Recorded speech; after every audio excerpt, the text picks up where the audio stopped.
This meeting is called to order at 5 o'clock. This is the portion of our meeting designated for comments from the public about matters related to the closed session agenda. Comments are limited to 3 minutes, with a maximum of 20 minutes allocated for a particular item or topic. To address the governing board, members of the public must have submitted a completed speaker card to the clerk of the board before the closed session portion of the meeting began. Do we have any speakers? I don't see any cards, no. All right, then the board will adjourn into closed session at 5:01.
Yeah. She just turned 23 today. Birthday, huh? That's exciting. I have yours. Is that yours? Is she gonna be able to come? She's coming on Wednesday, yeah. So they're gonna spend some early time here and then his whole family's on the East Coast, so I won't get her for Christmas He's from Day, the but East. Where's he from? Tennessee. Kirby, could you just let us see what the time clock says right there? Okay, Six thank you. oh six, All right. 6:06. Okay, let me know when. Are you ready to go in the back? Okay, we're on Zoom. Perfect. Okay, so the board has returned from closed session and will convene into open session at 6:06 PM. No action was taken in closed session. The flag salute and student presentation will be led by student leaders from Expanded Learning Program. Good evening, board members, district leaders, and community members. My name is Ramon Diego Francisco. I am a sixth grader at Fallbrook STEM Academy, and I'm pleased to represent my school in the Expanded Learning After School program this evening as a student leader. This evening, we will share highlights and exciting news about the after-school program through the Expanded Learning Opportunity Program held at each school in our district. Hello, I'm Lorenza Montejo Gaspar. I'm also a sixth grade student leader who attends the Expanding Learning Opportunities program. At this time, I ask you all to stand.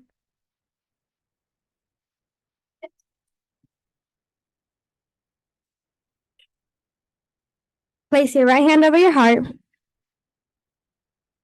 and join us in reciting the Pledge of Allegiance. Ready, begin.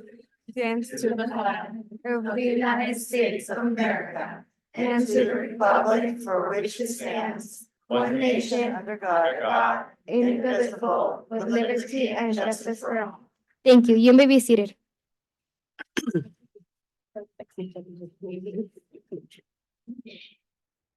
This evening, I am pleased to represent the Expanding Learning Opportunities program and share a little about the vibrant expanding learning opportunities in the program Opportunities Program in the Fallbrook Union Elementary School District. I attend Fallbrook STEM Academy as an elementary student, and I have attended the after-school program for the past 7 years.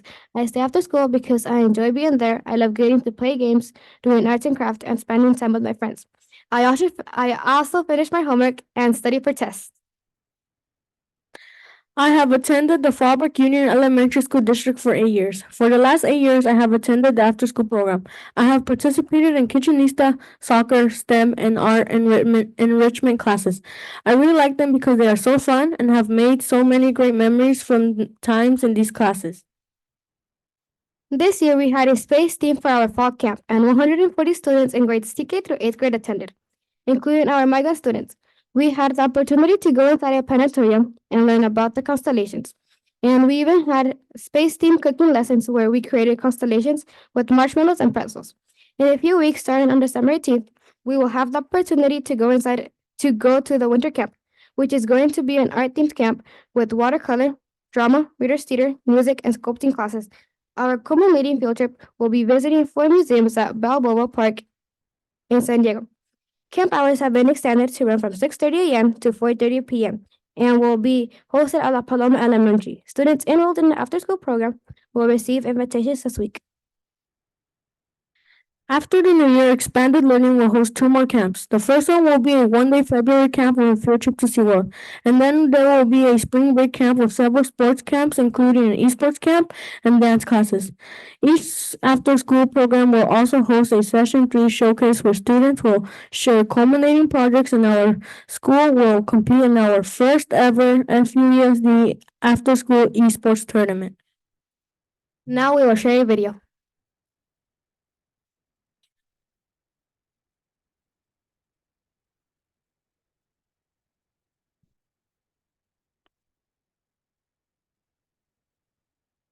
The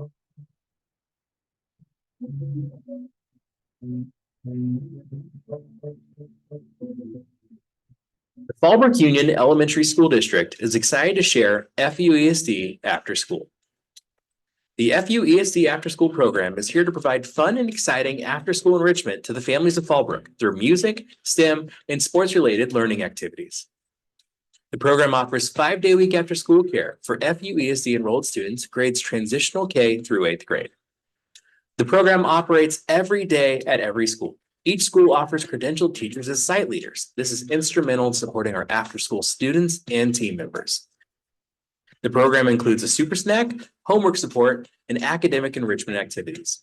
These include outdoor and sports activities, visual and performing arts, cooking, science, technology, and much more.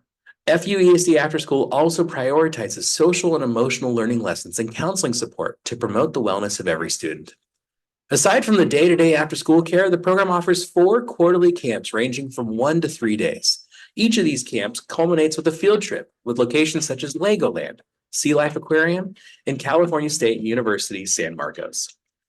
If you would like to learn more about FUESD After School or how to take the next step for your student, visit our website at fuesd.org/afterschool.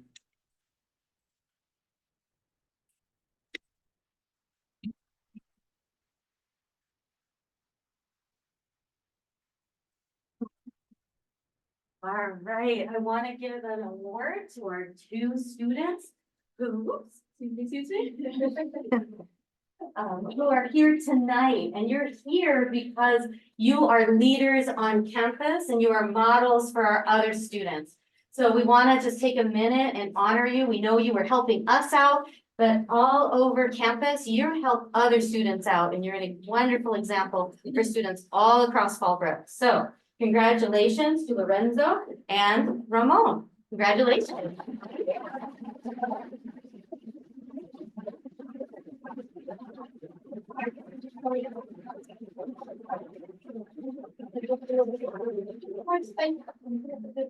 Okay. Good job, you too.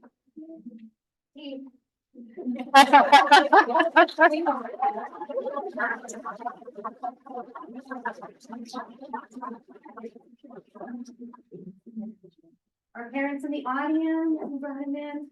Where are they? Parents, please stand up. Let's give you a round of applause.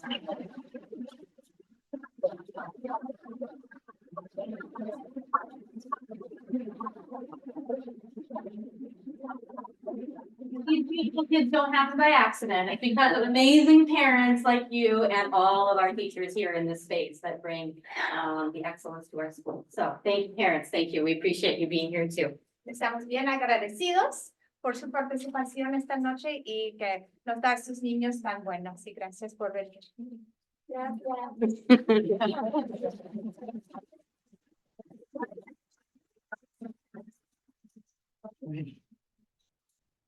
Okay. It is recommended the governing board approve the minutes of the November 6, 2023 regular meeting and the November 13, 2023 special board meeting. Do I have a motion? I so move.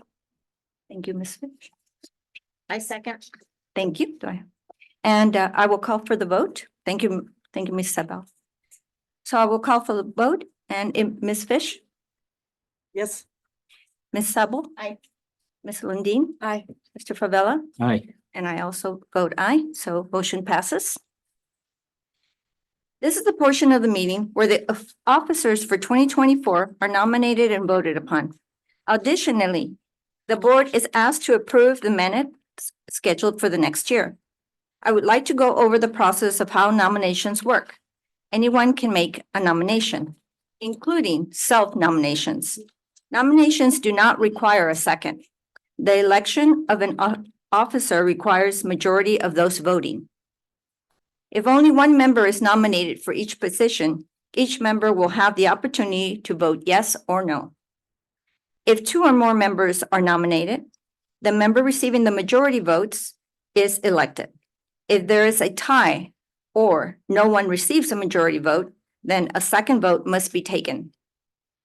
Once a new board president is elected, the new board president presides over the meeting as the board proceeds to elect its vice president and board clerk. Nominations are now in order for office of president. I nominate Ricardo Favela. I nominate Mary McBride. Okay, so Mr. Ricardo Favela is nominated. And additionally, Mary McBride, myself, am nominated. Madam President, I put a request to speak on this item. Can I speak now or do I speak after? Where is that at? He's gonna look at.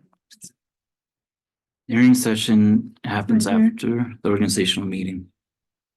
This item, the organizational meeting is item number 2. Hearing session, community relations is item number 3. But that is. Seems to be out of place there, but that's how our agenda is set. Okay, are there any additional nominations? Does that mean I cannot speak on this agenda item? I think that's what he's saying. Isn't this the same thing? Board, Mhm, mhm. that's where we are, He's, so we could, Well, yeah, we're already underway. we should have had our hearing session before our organizational meeting. But Sorry, Mrs. Stamos. are you saying this, she can speak after we're done or before? Well, we've kind of, Need clarification. we've done nominations. I think we should, perhaps we should finish the vote for president. And then proceed, we could open it up to the public hearing and then proceed with the nomination for vice president and then board clerk. Or do it after all the individuals are selected. We can also pause now. Okay, alrighty. Okay, we're We can gonna, pause. mhm. all right, we're gonna pause and go ahead and is there more than one? We do have speakers, yes, Okay. so we'll have our hearing session before we move into the organizational meeting.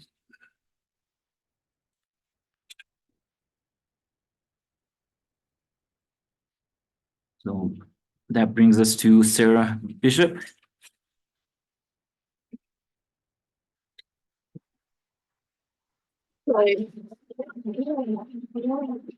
The election, so we're not into community relations. Good evening, members of the board and guests. My name is Sarah Bishop. I'd like to start by thanking the board for their time and being available to listen to our concerns and comments, always. I grew up in Fallbrook and attended Live Oak, Potter, and Fallbrook High School. I'm also currently an employee of Fallbrook Union Elementary School District. However, I'm here tonight to speak as a parent. My daughter attends school at William H. Fraser Elementary, and I'd like to highlight some of the very positive things I've noticed at this school. Number 1, there's 5. Number 1, Mrs. Huerta, the school counselor, helps my daughter manage her emotions. This helps me as a parent at home immensely. 2, all of my daughter's teachers have been supportive, knowledgeable, and are able to differentiate their instruction to help meet my daughter's needs. Mrs. Johnson, Mrs. Tomlinson, Mrs. Ariza, and Mrs. Echeverria, thank you. As my daughter says, they make learning fun, and they'll help us learn a lot of things we need to learn before tests.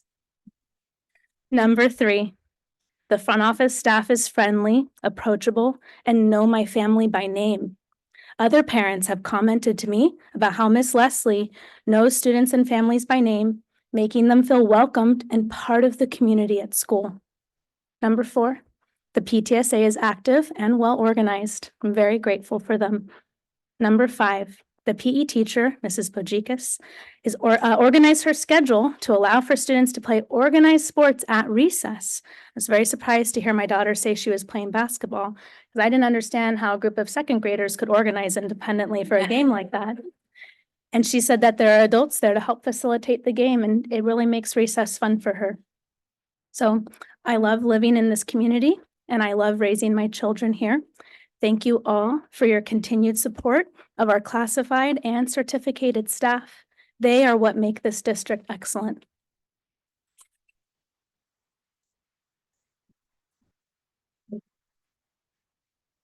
You're right. Thank you for that. Next, we have Ken Ostrowski.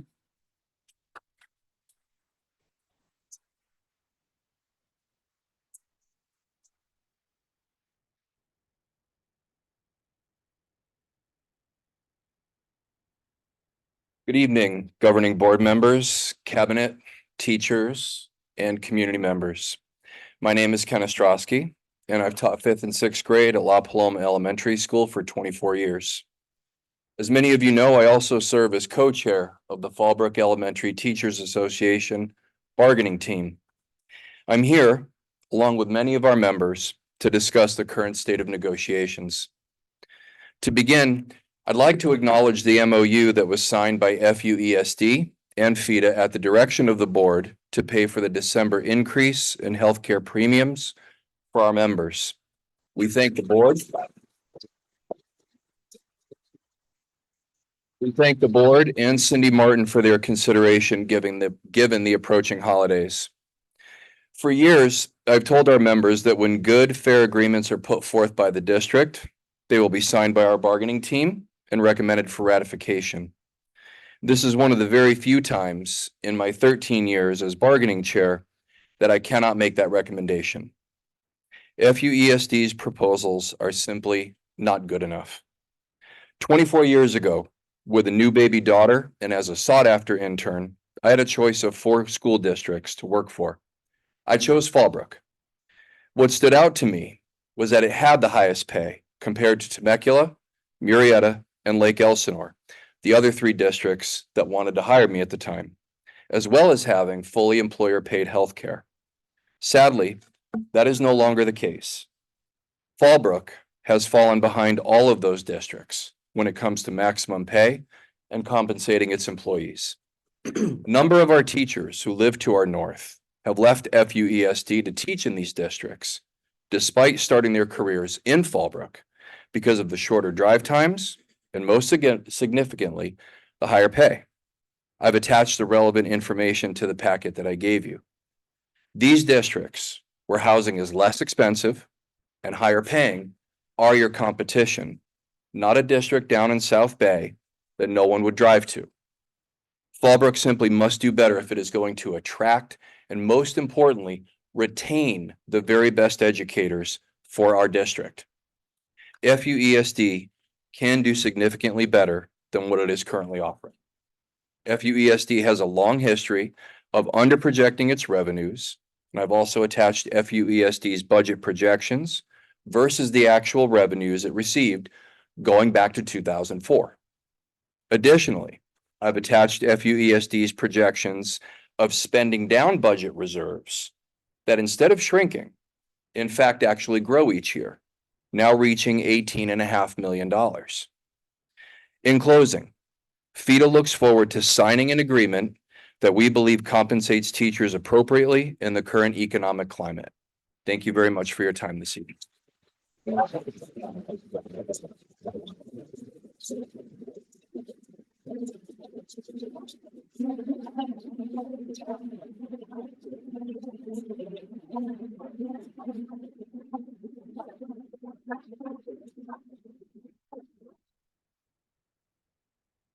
Thank you.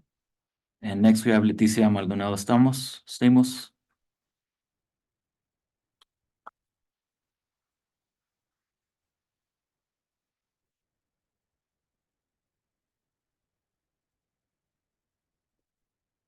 Thank you, board members of the public, teachers. I'm a retired teacher. There's 2 things that I want to talk about. One was the organization of the board. Can that come up when the item comes up again? Okay. So what I want to talk about first is Fallbrook a Leer. We had a meeting. This is going to be our 20th year of the event, and I'm so glad that I came tonight and that you all are here. Because I'd like to see the hands of all of you teachers that have heard or been involved with Fallbrook a Leer. Well, great. Not as many as I'd like, but I think we have an opportunity this year to get many more of you involved. As I said, this is going to be our 20th year. We started as a very small group of teachers from Live Oak and 6 students from Live Oak and about 15 or 20 parents and community members. We're now, we had a meeting about a month ago. We had over 35 members there and several members that could not attend. For those of you that don't know about Fallbrook a Leer, it's an opportunity for us to celebrate literacy in the home with families, as well as encourage community service all while we are celebrating the life and legacy of civil rights leader Cesar E. Chavez. We give out books, we give out backpacks, we have community members that come and read stories to children. We have a story time. We have parent workshops on the importance of supporting our children in literacy and other parts of just being involved with their children in school. We have an arts and poetry contest, which Ana Marie Cervantes is in charge of. I think she may be here. And then we have an essay contest, which Annie has been in charge of for many years. And all of these things are things that we put together because parents and teachers have requested that we do these kinds of activities to involve more parents. So we will be keeping you all informed. We are planning on having Cesar Chavez's son come and be a keynote speaker this year. Carlos Jimenez from Mayales is also working on some interesting lowrider car involvement. We're going to have reading and writing, and so it's going to be a great day. We invite everyone who has not been involved or who does not know about it. Please seek out your colleagues that have been involved, get more information, and just come on board. Thank you.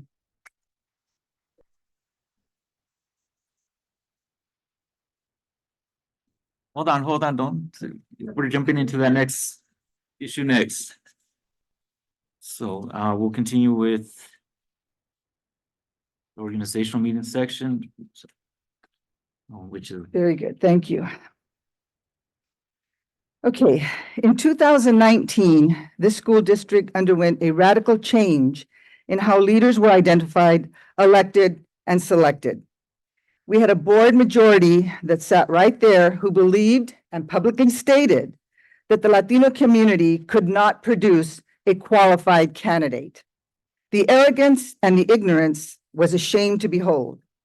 But we as an entire community rose above that ignorance and fought to have the likes of Mr. Ricardo Favela serving as a member of the Board of Trustees, guiding this district to success for the benefit of each and every child in this district. As a community member who can truly be called salt of the earth, Mr. Favela knows each and every aspect of Fallbrook. He is no Johnny-come-lately. He was born here, went to school here, is raising his family here, and his children are being educated right here in Fallbrook. Many feel that he is an unexpected success, and I say they are wrong and they remain ignorant. This is to be expected. Mr. Favela's steady, calm, carefully thought out leadership to this district and the service to the children of Fallbrook and their families is resulting in societal transformation. There are very few others who have served on any local board we can truly say that has ever done that. As a public servant and elected official, he has the support of the community and the families in his district and in Fallbrook as a whole. And that is profoundly important. This is public education, and that is a sacred trust that he holds, that you all hold, to make sure that the public is best served. As a vested and invested member of this community in Fallbrook, my hope is, and the hope of hundreds of families that are staying home right now, warm in their homes, is that Mr. Favela will seek and be elected to serve as president of this board for this coming year. He should be recognized for the years of service, for his experience on this board, for the exemplary leadership he has shown in the face of great challenges for the past several years. Again, I urge you, Mr. Favela, to seek this position of president, and I urge the rest of the board to elect him as president. Thank you.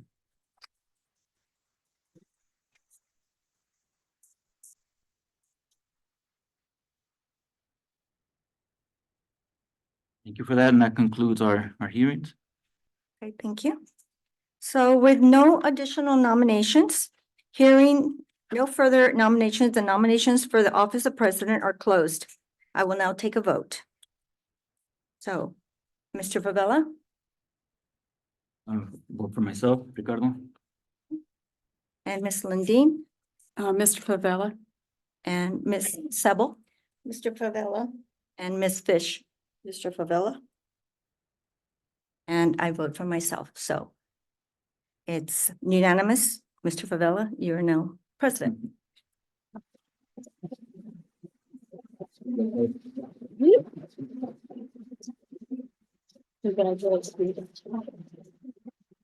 You just hand out, you don't move, you just hand over the gavel. Oh, okay. There you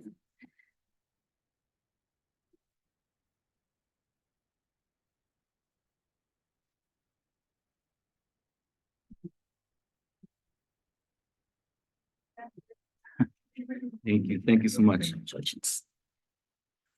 All right, continuing, we have the election of the 2024 Governing Board Vice President. Nominations are now in order for the office of Vice President. Any board member can nominate. I nominate Suzanne London. I'll nominate Mary McBride.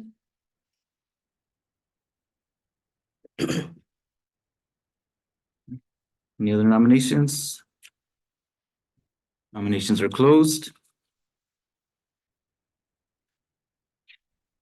And so, hold on. I'm new with this.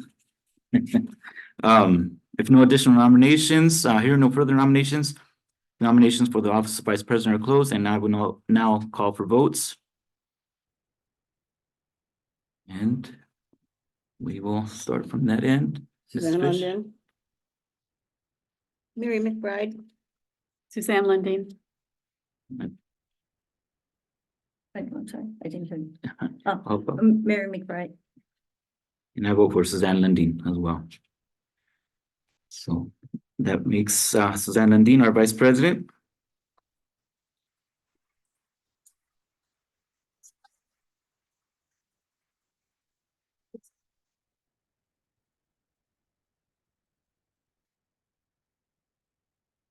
We'll move on to our election of our 2024 Governing Board Clerk. Now nominations are now in order for the Governing Board Clerk. Nominate Mary McBride.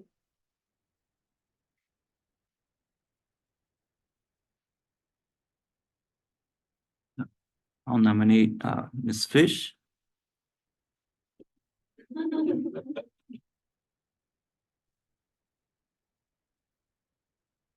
All right, hearing that there are no more nominations for the Governing Board Clerk, we'll move on and we'll call for votes. I'll start to my right, Mrs. McBride. Mary McBride. I nominate, I vote for Mary McBride. Mary McBride. Mary McBride. I vote for Mary McBride as well. Thank you, and we have a new board clerk. Thank you very much.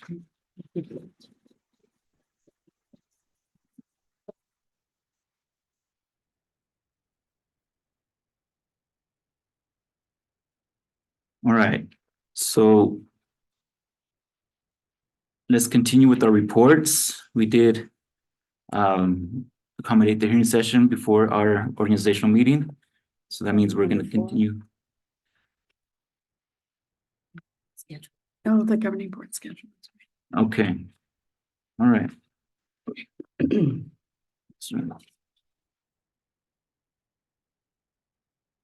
Action, item number 4, 2024 is an action item, 2024 Governing Board meeting schedule. It is recommended that the Governing Board adopt the 2024 Governing Board meeting schedule.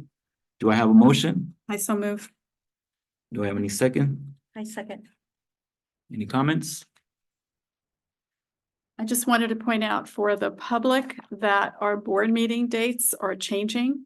So we won't have conflicts anymore with the high school board. We'll be meeting, if this is approved with this vote, we'll be meeting on Thursdays.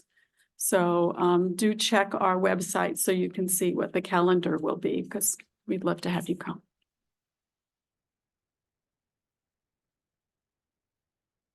All right, so we'll call for a vote and we'll start over at that end with Mrs. Fish. I'm in favor of the schedule. Aye. Aye. Aye. And I vote aye as well. That has passed. We have a new Governing Board meeting schedule. All right, so now we get into community relations. We'll conclude that section of the agenda. We did have our hearing sessions, so we will move on to report, to hear a report from the base liaison. It's good to see everyone. I do not have a report tonight. Thank you for being here. Thank you. And reports from the board? I would just say I was happy to go to the CSBA conference last week, and it was fun to catch up on what's going on around the state as well as what's happening from an instructional point of view. And so it was just a very good conference. And I'm glad I got to attend. And then tomorrow I get to go to Potter and be a judge at the robotics contest.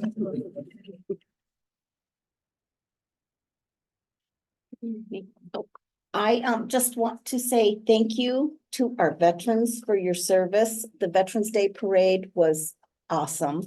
And also the Christmas parade that Fallbrook put on was another awesome parade. It was fun. Well, I too was at the California School Board Association Annual Conference. It turned out there were 4,000 board trustees, superintendents, and staff. We were there under the support, with the support of our superintendent. And one of the things that many of you in this room would be interested in is one of our keynote speakers was Mr. Khan of the Khan Academy. And it was just so amazing to see one of the world's AI leaders, and stay tuned for more. He talked to us about the AI programs they're developing for the classroom and education, allowing one-on-one support with individual students in their writing and their math, helping to grade papers for teachers, giving you comments on students' work. Very interesting moves in a whole new dimension. So stay tuned for some of that coming up. In more real time, I attended at May Atlas Elementary a speech and debate competition last week. It featured third graders who were part of a new club that was organized by Mr. Oscar Caralampio, who's a teacher at the school, who wanted to teach students how to be good public speakers. The group meets every Wednesday at lunch, and after just 6 sessions, they participated in this competition. They presented pros and cons of various issues. My favorite was, should there be school on Saturday? It was hard to find any pros for that. And there was one classroom that featured Spanish-speaking students and another that featured English-speaking students. I mean, that was just, they speak both, but that was the language they were in. And of course, I went to the one where everyone was speaking Spanish, and I'm so excited. I actually understood a lot of 3rd grade level Spanish. So beyond that, it didn't work so well, but it was phenomenal. The kids were awesome. And there were so many parents and siblings there. It was great. I want to give a shout out to Principal Claudia De Leon and Vice Principal Maggie Taylor for supporting this new initiative, and especially to Oscar Caralampio for launching and supporting it. Thank you so much. You, Trustee McBride. And for me, I visited the junior high, Potter Junior High, for their award ceremony and the reclassification. It was great to see so very many students just winning awards for 3.7 and above, and then there's Scholastic for 4.0. I was just amazed how many students had qualified for those. That's just wonderful that they are studying so much that they were qualified for those awards. And there was a special award for students, and that I don't remember the name of, that they said that their special award was actually not just a certificate, but they were going to show up at their doorstep and give them special presents and flowers. So there was a large group of students, and it was beautifully decorated. Those that decorated, they did an amazing job. Parents, it was very full. The whole auditorium was packed, and just a wonderful experience and wonderful to see. Thank you. All right, thank you. Well, I had an opportunity to also attend the Potter award ceremony. Just like she said, it was a great event. Really commend all the staff and students that won awards that were recognized. And we were treated with the performance of Ballet Folklorico afterwards. So that was very special as well. We always love to see those student presentations. I had a chance to attend May Ellis's Leadership Awards as well. They had two. They had one, two different award ceremonies. The one on the lawn was pretty spectacular as well. What distinguished that one was the fact that the students led the event there, and it was great to see, second, third graders, fourth graders taking charge. So it was good. A lot of busy activity. End of this this school year, I guess, going into the winter break. So it's good to see all the different activities going on. Thank you. All right. And we have a report from our Superintendent Hazel. Thank you. I always have a lot to share for my report because there's so many wonderful events happening in Fallbrook. So just like last time, I have a lot of things to share this time too. I want to start off and just congratulate President Favela for this new position that you're taking on for the board. I think being the face of the district and doing the extra work of preparing the agenda and doing the additional supports needed is an additional time commitment, and I know it shows your dedication to the community. And in the same breath, I also want to take a moment to publicly thank Trustee Mary McBride.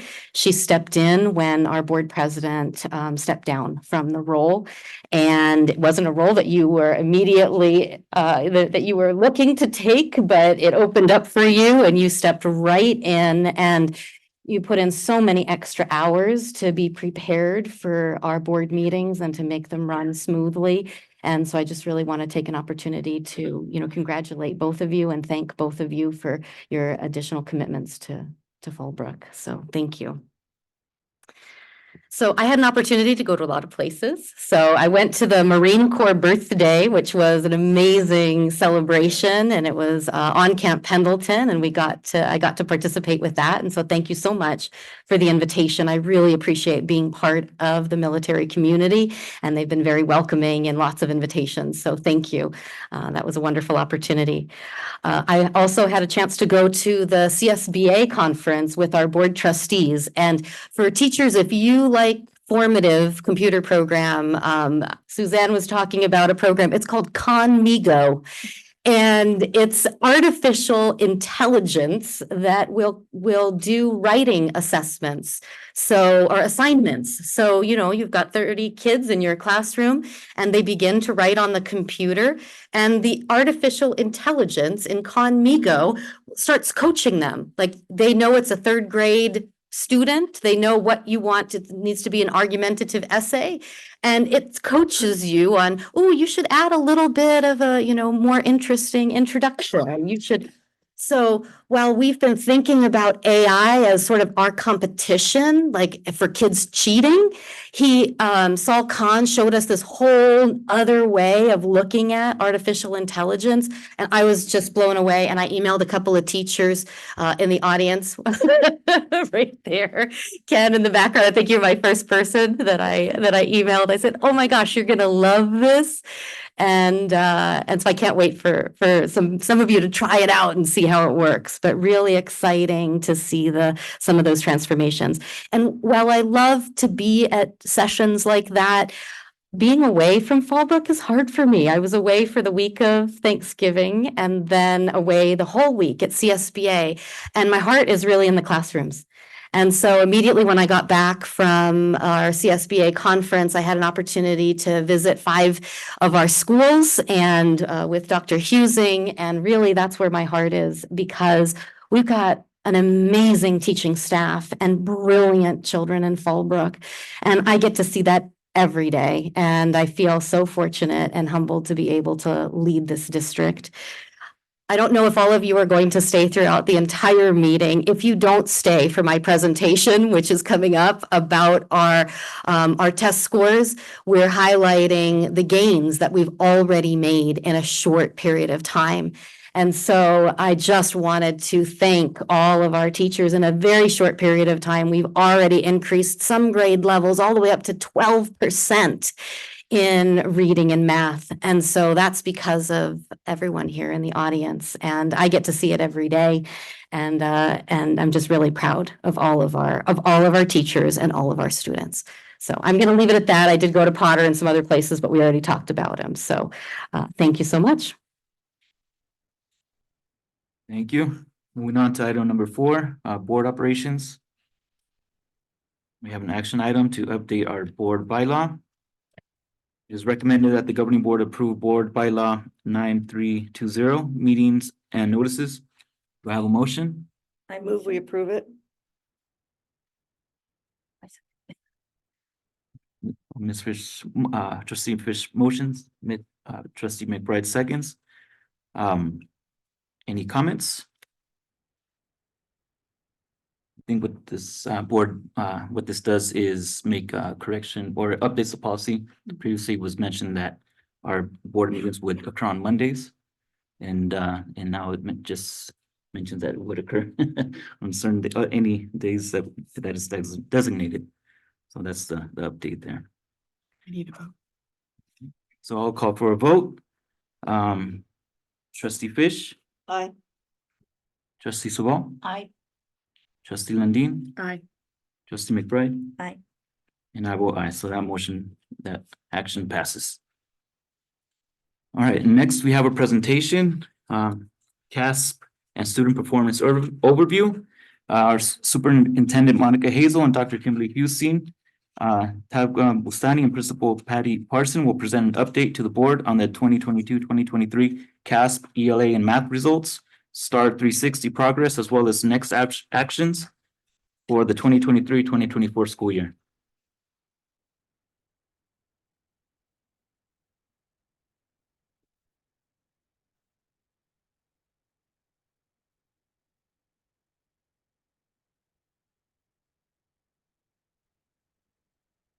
Okay, well, that's great. You're going to stay because now I get to celebrate all of you and the amazing work our students are doing. All right, we all ready with the presentation? Who's the driver? Do I have to say advanced slide or is it me?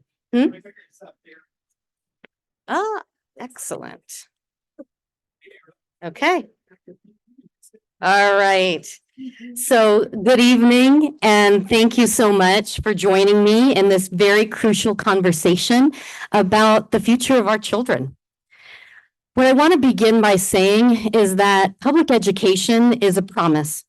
It's a promise that we make to every one of our children, to every parent, and to every one of our communities, our neighborhoods that we serve. It's a commitment that we nurture, that we educate, that we empower our next generation to their fullest potential. So I'm here tonight with Dr. Kimberly Husing, Assistant Sup of Ed Services, Tavga Bustani, Principal Coach, Patty Parson, Principal of Live Oak, Drea Gerstmann, Instructional Coach from Live Oak. And where are our students? Raise your hand in the audience. Students from Live Oak. Woo!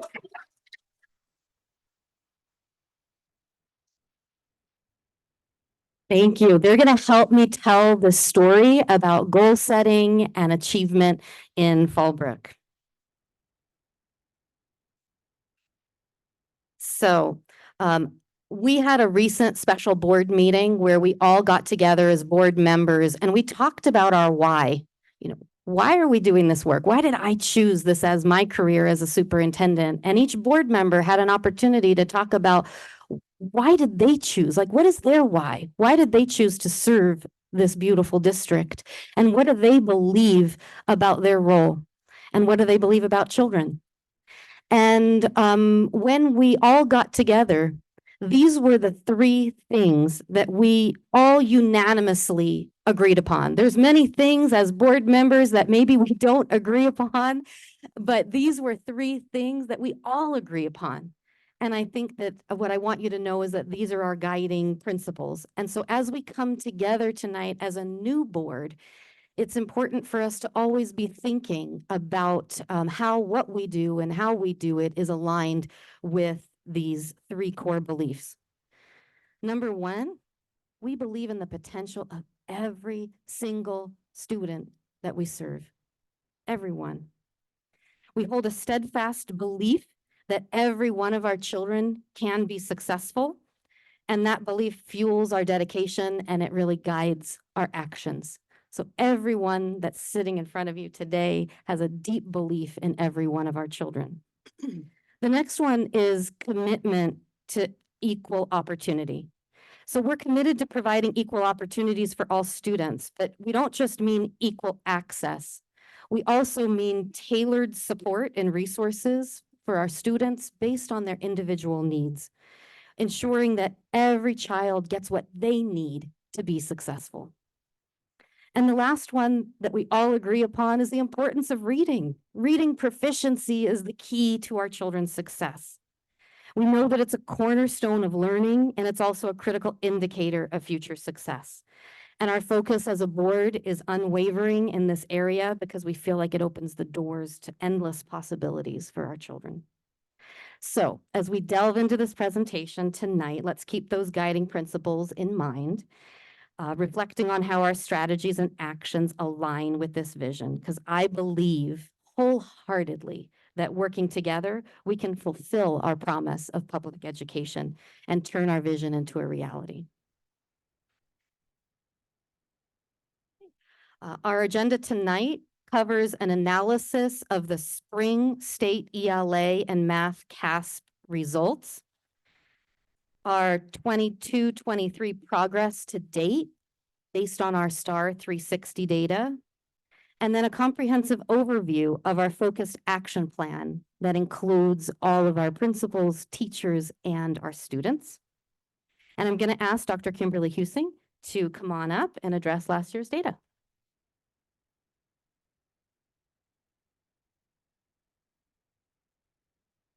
Good evening, everyone. So I have the pleasure of discussing the progress that we made last year over the year prior. But before we talk about the results of the CASP, which we call it, I just wanted to reorient everyone maybe in the audience at home about what is the CASP.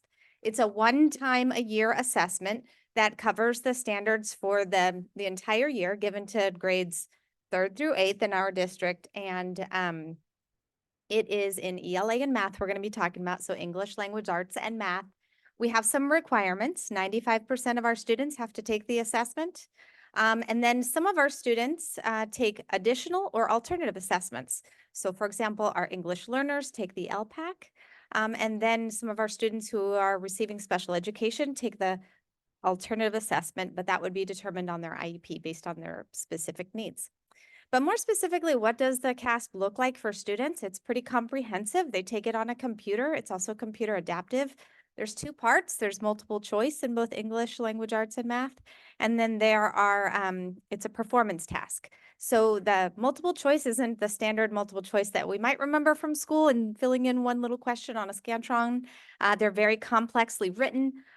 They are fill in. There's graphs that they have to read. There's a split screen that students need to manipulate. So in addition to the content, we also expect our students to be able to perform on a very highly skilled context on the online testing. And the performance test or the performance aspect is usually an essay written that covers many standards across English, language arts, and math.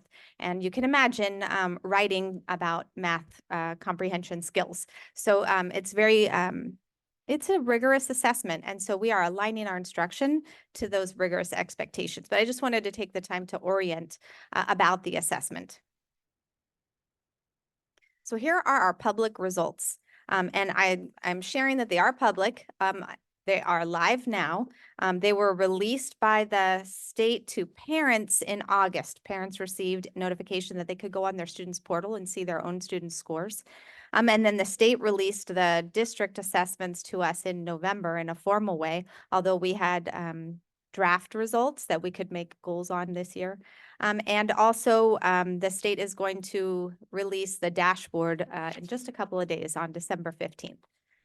So we get information all throughout the summer and we can evaluate our progress, but it really is important so that we can make our goals for the next year.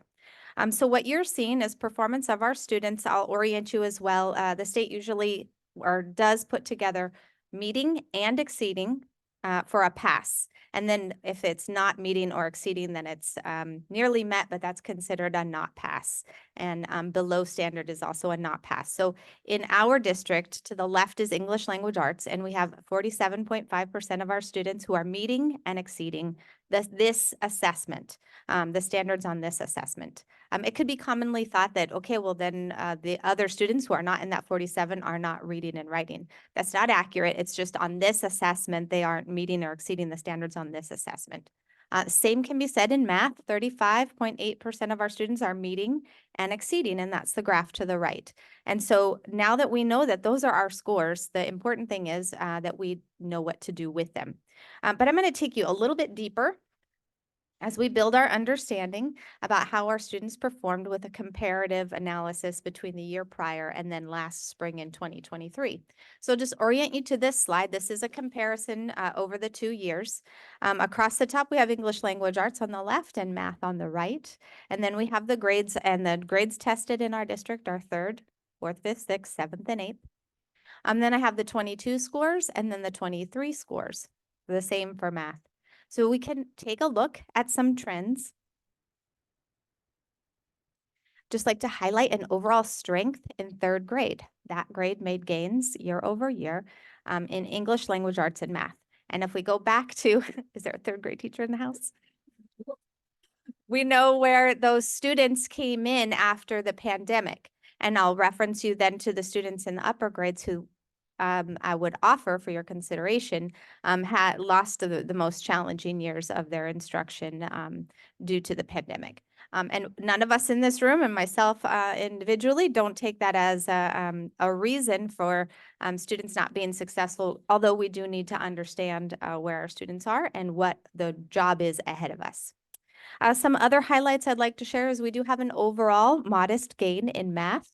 I'd like to also remind our teams that we spent a considerable effort in math with the addition of our math TOSAs across the district, because the year prior we noticed that math was a struggle, so we adjusted our plan and added math teachers on special assignment who, during the year, this instructional year, curated our math curriculum and updated the common assessments.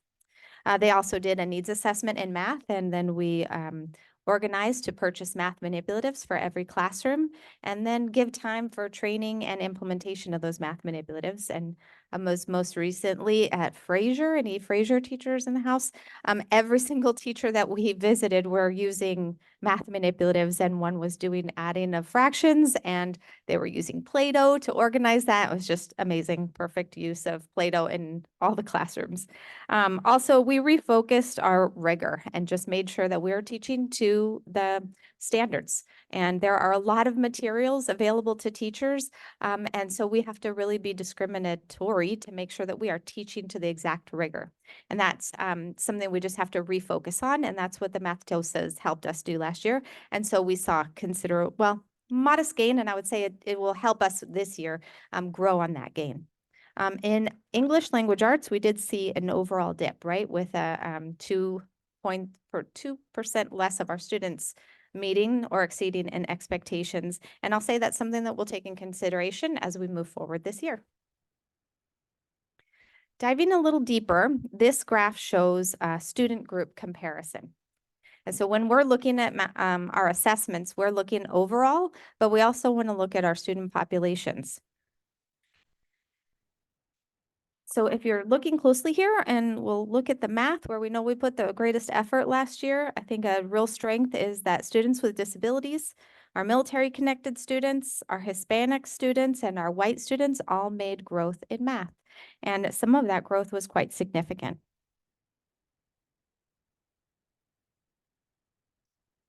Okay, and then this last slide that I'm going to share is a county and state comparison, because we know we are not Fallbrook in a vacuum.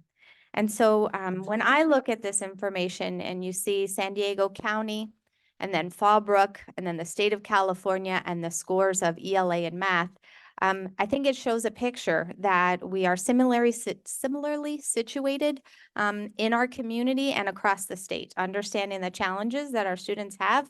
And I think that what we have to offer here in Fallbrook is really going to address these needs. And this opportunity is to say that even in the county, and I don't have the numbers here, but we did have a relative strength. As always, our migrant and our English learners have relative strengths. So we know where we can build on our strengths and continue that growth. So thanks for allowing me to share where we were last year, and I'm excited to pass it back as we, have our challenges and our steps ahead of us.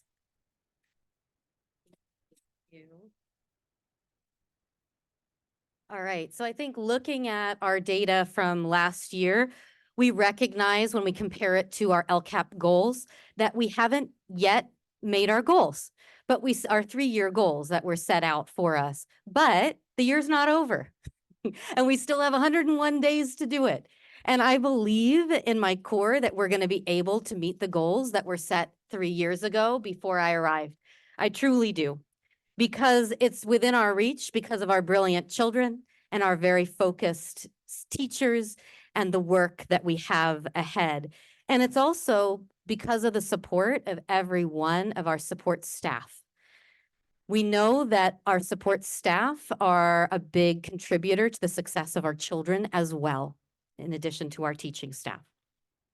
So our goals that were laid out for us back in the LCAP 3 years ago before I got here, we will meet and exceed them if we can see and we can increase student proficiency in ELA by 10%, math by 10%, and 10% fewer students to be chronically absent. And I'm excited soon to share that we are on the road to success. These are the areas that we have, that we believe by focusing on is really going to push us in the direction that we want. So first is building on the really strong foundation that's here in Fallbrook. Fallbrook is a nationally recognized Leader in Me district, which is, I think, the only district actually in the entire country. And I didn't need to see the plaques on the walls to recognize that. I saw it when I went into my first classroom doing classroom visits. Kids greet me at the door and they tell me what they're learning. They always know their learning goals and they have personal goals that they have set. Our classrooms are safe and beautiful spaces. Our teachers are so caring and know how to build beautiful classroom communities where kids are not afraid to ask questions and kids are not afraid to fail and kids are excited to excel and succeed. So we're going to continue that same focus. We're not throwing any of that work away. We're using it as a foundation in order to support our students and ensure that they thrive. So that means continuing on with the Leader in Me expectations. That means continuing on with our character strong social emotional work and our PBIS work. We're going to then additionally focus on high quality tier 1 instruction. You know what I've heard from teachers? That this is a relief. That they've been focused on safety for the last 3 years and COVID, that everybody is really excited about focusing back on high quality tier 1 instruction. We're not focusing on a bells and whistles like a new shiny program. We're focusing on our amazing teachers and the instruction that happens inside our classrooms every day. And so our focus is on knowing our standards and providing awesome instruction for our kids. The next is guaranteed and viable curriculum. And board, what that means is that we guarantee that no matter what class a child is in, whether they're in 3rd grade at Mary Fay or 3rd grade at Fallbrook STEM or 3rd grade at Fraser, that they're going to have the same curriculum. They're going to have same access to books and materials, and they're going to have the same access to high quality pedagogy. And that's our guaranteed and viable curriculum. And then finally is goal setting and progress monitoring. This is something that Fallbrook has always done with their students as part of their wildly important goals, their WIGs, which is part of Leader in Me. And when our children know their goals, they meet them. And so those are our big areas of focus across the district. And next is our action steps. And I'm going to welcome Tavga Bustani, principal coach, and the team from Live Oak. And they're going to really bring these action steps to life. Our action steps include supporting our instruction, just focusing on instructional leadership with our principals, leveraging our school leadership, instructional leadership teams. This work can't be top down where the principal tells the teachers, this is what you're going to learn, this is how you're going to learn it, this is the way that we're going to do it. It needs to be a real collaborative effort. And so that's why we need every grade level to be part of that instructional leadership team. And together they do this work. And that's what the team is going to talk to us about, developing professional learning plans, strengthening our tier 1 instruction, creating a culture of data use, and establishing our goals to a through line. So to bring it to life, I'd like to welcome Tavga Bustani, principal coach. Thank you, Tavga.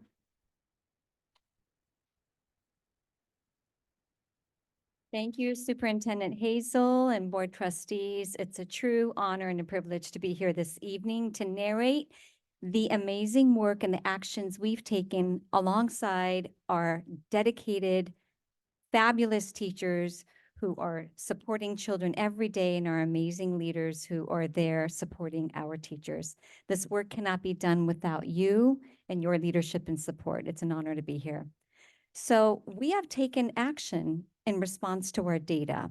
And on this slide, you will see the supports that we've put into place in order to support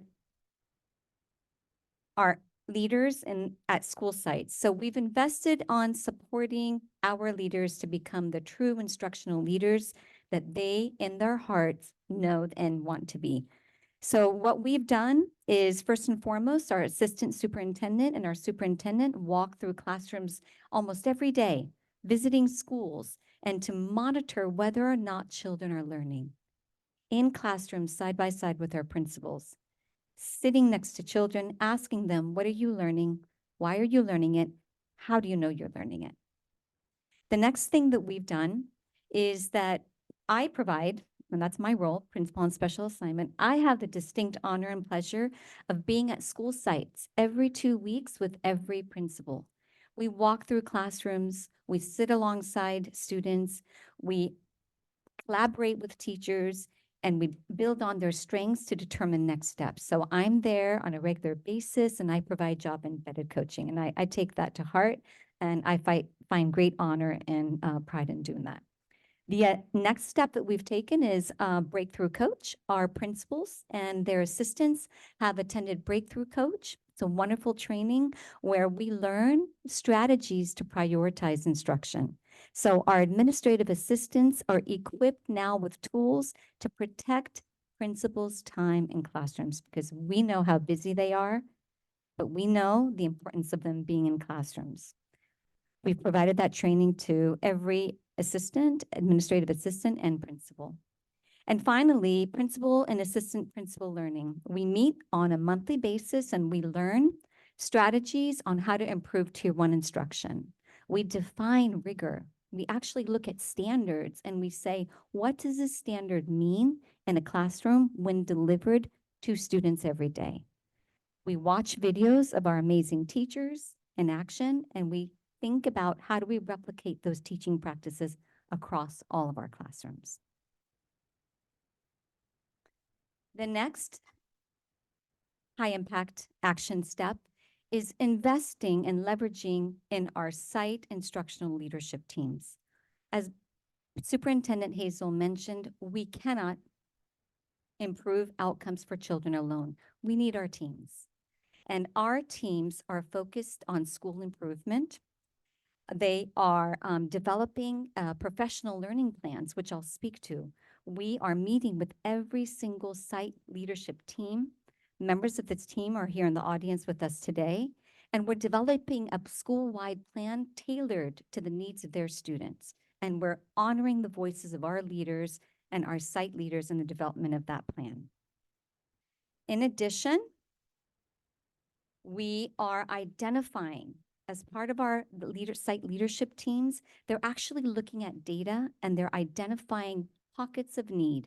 Where are the grade levels that we need to align our resources to? How might we leverage the brilliant expertise of our coaches, some of which are sitting in this audience here today, in response to that data? So the site leadership teams are being empowered to make decisions in the best interests of students, taking the amazing resources we have here at Fallbrook. This is one I'm very excited to speak about because we have teachers here in this audience who have been invested in this process. So every single school, principal, assistant principal, and instructional coach and I have been engaged in the design of professional learning plans. So what we do, which is amazing, is that we walk through the first 3 steps. The first step is that we walk through every single classroom and we determine what are the strengths in terms of teaching that we can build upon at this school. Every single classroom we've walked through, we've identified the promising practices, and we also noted what are some of the practices we're still developing that we might build upon, and we identify those. The next step, which is super powerful, is we actually bring in teachers and we bring in students and we ask them, what do you believe are the factors that are contributing to your data? What can we improve upon? What's the learning experience for you as a student? And as a teacher, what do you feel your school needs? So the initial meetings around hearing the voices, honoring the voices and perspectives of students and teachers is critical in the design of our plans. And we've analyzed some of their feedback, haven't we? All of that leads us to the plan development phase. And that's where we take all of the data from the classroom walkthroughs. We took all of the data from the interviews with students and teachers, and we say, okay, what does this mean? How are we going to design a year-long plan focused on improving outcomes at your school? So what that looks like, and you can see images of our stellar, outstanding, amazing, talented, brilliant teachers in action right here, is that we design and you can see the whiteboard. We use whiteboards and we draw and we get messy, but we design systems and structures. Professional learning communities is one structure. Instructional leadership team is another structure. So we're designing the systems at each school in relation to that focus based on the data. We also identify instructional practices. We don't focus on 15. We don't focus on 12. We focus on 3 to 4 instructional practices that we are going to get good at. And each school has a different set of 3 or 4 because each school is different and their data is different and their needs are different. So we identify those teaching practices we expect to see in the classroom. So when we're in classrooms, we're looking for them. The next is leveraging aligning resources. Again, we ask the instructional coach, what is your role in terms of moving the dial and improving outcomes? What is the principal's role? What is the assistant principal role? What is the role of the counselor? What is the role of the therapist? So everyone has a voice and articulating and designing what their role is to improve outcomes for students at their school. That all goes into the plan. And the feedback from our teachers, because we ask them, how did this, when we meet with them, when we design our plan, was this impactful for you? And I really want to highlight this quote from a teacher recently who said that in all of her years, this was the first leadership meeting where she felt we were moving in the right direction with true input and reflection to make our school great again. It was a great day. We honor their voices, we design with them, we co-create with them, not for them, and they have a strong voice in the design of professional learning plans. As Superintendent Hazel mentioned, we are invested and committed to improving Tier 1 instruction across all of our classrooms. And the actions that we've taken and the steps we've taken is that we ensure that lessons are standards-based. We actually walk into classrooms and we say, what standard is this addressing? Is this to the level of rigor of what is expected of students? How do we know? So we are paying close attention to that while we're in classrooms and giving feedback to teachers. Superintendent Hazel also mentioned a guaranteed and viable curriculum. I want to honor the work of Dr. Curcio and Dr. Husing in ensuring that every classroom in every school has a guaranteed and viable curriculum. We are on track to ensure that every student has access to standards in every classroom from San Onofre to Live Oak. And then the other action that we've taken is we actually define rigor. We ask ourselves, what does rigor mean? How do we know? What does it look like? What are students expected to do? So we're developing common language of what rigor means across Fallbrook. And then finally, we cannot do this work without our amazing instructional coaches who have been instrumental in the development of our plans, who are in classrooms every day, who are providing teachers with coaching, feedback, modeling lessons, and supporting children. All of that contributes to the success of our students. Another thing that we are very, very proud of is actually creating a culture of data use. We need to know if what we're doing is actually working for our customers, and our customers are our students here in this room and in our classrooms. So what we've done is we've created a culture of data. And what that means is that we are tracking the learning of every child in our classroom. We're putting in systems to monitor their learning. We've identified them by name, by strength, by need, and we're tracking them through the professional learning communities. Principals are tracking them. They have monitoring sheets. They have tools and processes in place to ensure that not one child will fall through the crack. Classroom observations, again, we're tracking who are the students that are not engaged? Where are they? What can we do better to ensure that they're learning? What does their data say? And how do we improve on that? We also, at principal meetings, every time we come together and the data is published, principals, we gather together and we say, what are we noticing? How are we going to respond? What are the strengths that we can build upon? And how do we ensure that every child is learning? So we look at data on a regular basis when we come together. And finally, the data days, powerful structure at schools to come together in teams and analyze the data, to get underneath the factors that are contributing to their strengths and factors that are contributing to perhaps them not meeting grade level expectations.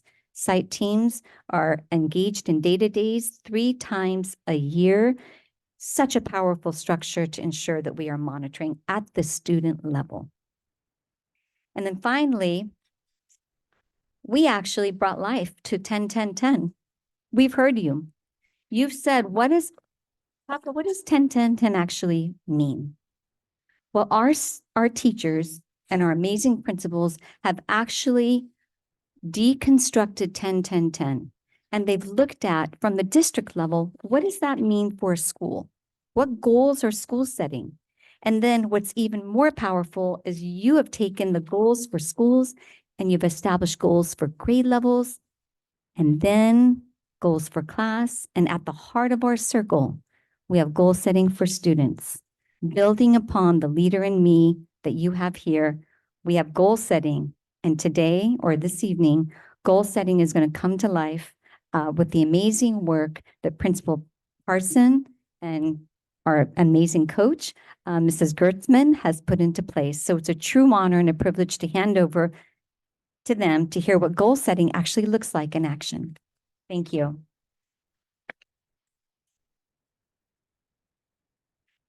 Thank you, Mrs. Bustani. Good evening, Superintendent Hazel, Governing Board of Trustees, and our cabinet members and audience members. Thank you so much for having us here this evening to talk to you a little bit tonight about our goal setting process.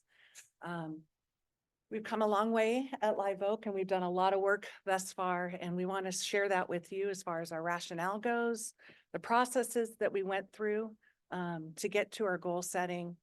You're going to get to see some of our goal setting in action from our students. We're going to talk about a little bit about our tracking of our goals, and then we'll hear from a teacher and some of our teacher testimony. All right, thank you. So I'll just start off with how kind of we started at Live Oak. So at the beginning of the school year, I was meeting with a lower grade level team during one of our data days.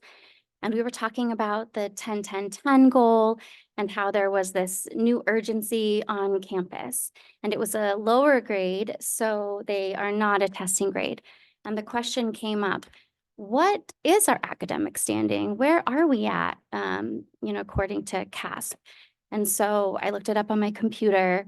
And when I pulled up the scores, as we all saw, there was just a moment of silence and surprise. So from that, at the end of all of our data days of Live Oak, Patty and I were reflecting, and we really believed that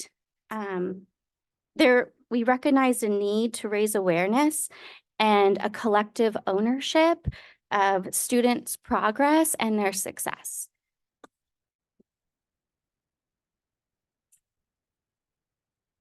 So we decided to take a step back at our next professional development day. We looked at our overall data as a school. We recognized the hard work that our teachers were doing in analyzing data, planning for tier 1 instruction, and creating assessment plans. And then we created and aligned collective goals to reach our district goals of 10-10-10 using the STAR, our district universal screener. We were already setting goals like they referred to earlier, and using lead measures through Leader and Me and our leadership notebooks. But we wanted to strengthen the process and take it one step further, creating a goal using the STAR assessment. But before starting this process, we knew we needed to start with our why. So every teacher I know comes to work every day to do the best for their students, to do what's right for them. So as I was planning for my role in the goal setting PD, I started thinking about my own son, which there he is. There he is. He's in TK at Live Oak. And I thought of all the things that I want for him. And I thought of that in the eyes of our teachers, what they want for their own children, what they want for the students that they love and the children that they love. And it just knew that they are our why. These children, every morning I kiss my little one goodbye, go off to school. I know he's in the best hands in his classroom. And so are all of our students. So they are our why. They're the reason we come together as a school and align our goals. So this is a little bit of a graph to show our process. We started with the district goal, looking at the district goal, and then we knew that we needed to create a school-wide SMART goal in order to make that district goal of 10-10-10 attainable. And so we did that using our STAR data from August. From there, we said in order for us to meet our school-wide SMART goal, we had to create grade level goals across the school from K through 6th grade. And then those goals would align to our school-wide SMART goal. Then if every grade level was going to meet their goal, and in return, meeting our school-wide goal, we would need to create class goals.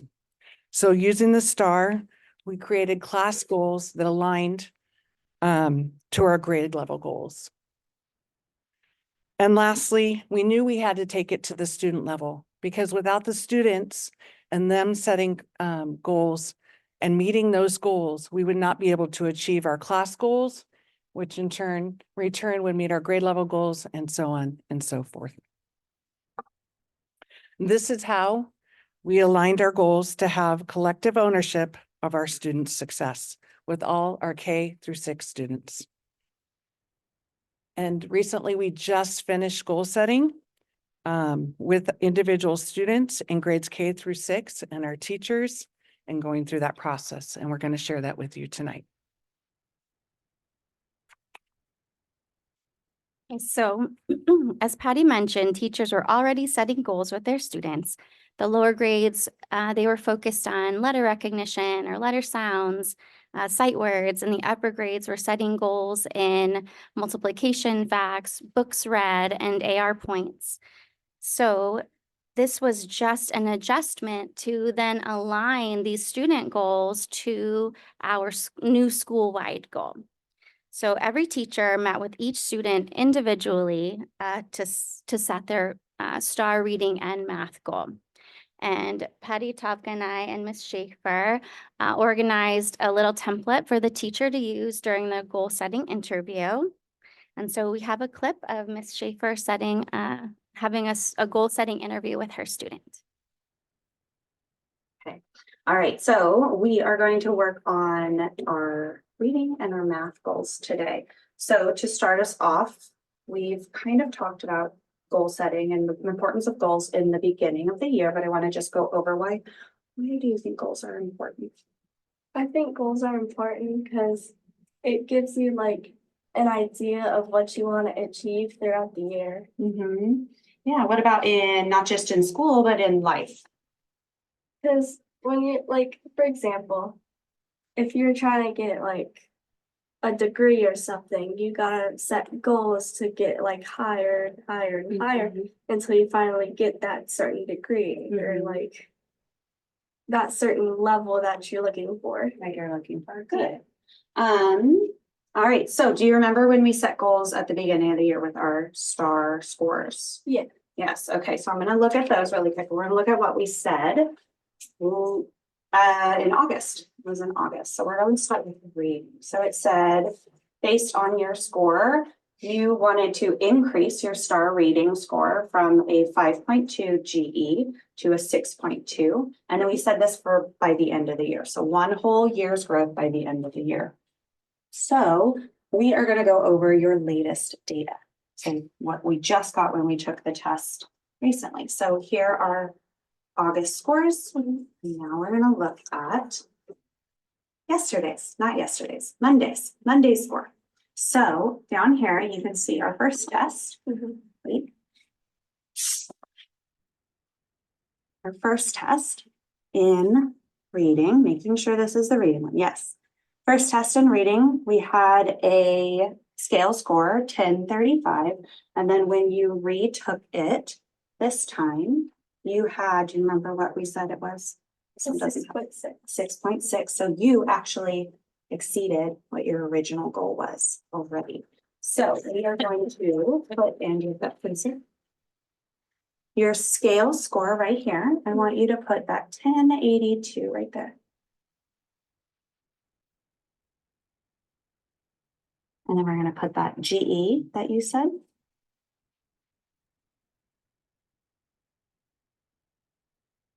Okay, so first and foremost, awesome job. Congratulations. Thank you. That is it. So we said 6.2. You are now at a 6.6. So you already went way past that. So what are we going to look for the very end of the year? We have 2 more trimesters. So what do you think is a goal that you would want? Probably like 6.9. So like hiring that by like 30. So increasing your score about 0.3, so yeah, 3 more. Okay. Is that an end of the year or end of the 12 week? So 12 week would be March, end of the year would be May. A little of both, just working to like reach that. Okay.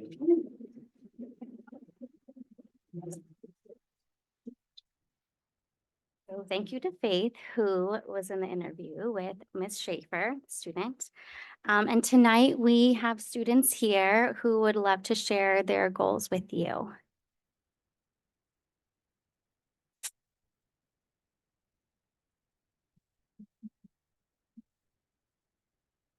Come on over on this side.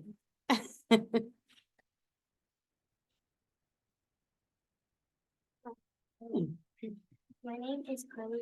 I'm a senior at Life. I'm available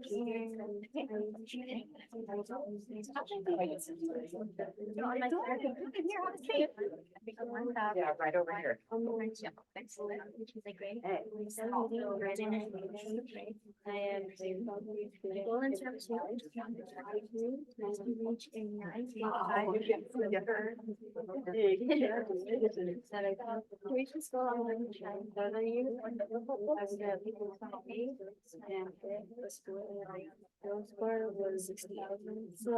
That's a big jump. Do that.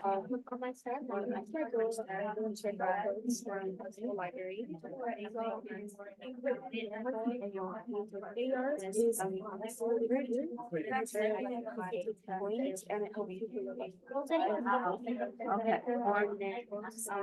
Accelerated. Star math. 5.4.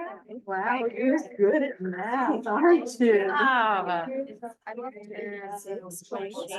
am above. That's so amazing. Wow.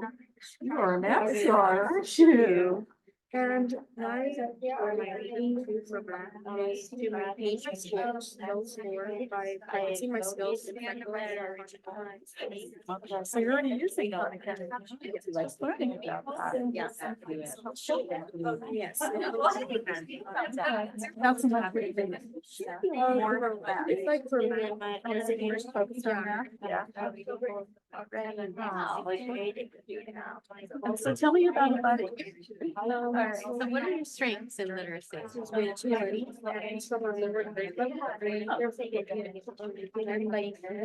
Your favorite books, or like are there any series that you're Like one day, so Bailey is your buddy. And what grade? Oh, my boys love First, and you're in what grade? Oh, you're a superstar. So next year. Yeah. Gonzalez. You have a great time there. Go girl. So tell me a little about your reading. Do you like to read or you don't really need to? I love that you're NC. Very good. I got, what's your job on there? Reading the book that was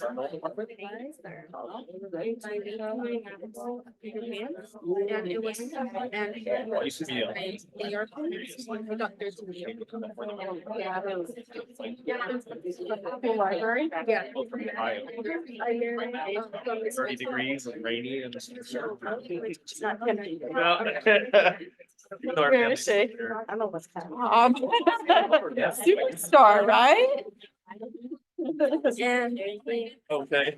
Because I moved to San Diego. I was 7, so I. How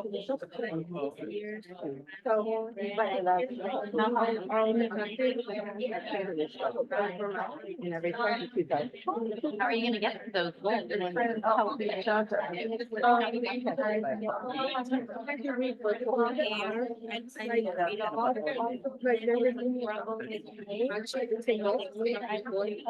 I'm not gonna run. Like so you By the time I'm up for election, I'll be 70. when I read it today, 4-year term. I'm like, it's like, I told, Monica, it's on but you're making such good changes. It was hard for me, but I kind of get it. Well, that's my granddaughter. Granddaughter, okay. My daughter's a year too. Really? The granddaughter is the Marine. I have two other grandchildren too. One's at Brown. He's a second year at Brown. The little one just graduated in theater. Well, wonderful. Marvella? Such a pleasure. Okay. The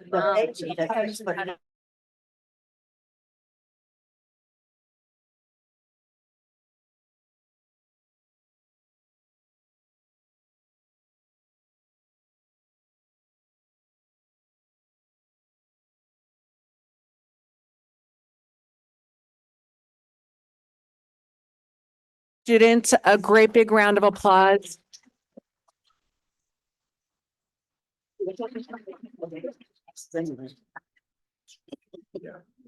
Students, I just want to say thank you. I know it's been a long day, a long night, and I appreciate you waiting your turn to get to present your goals to our board.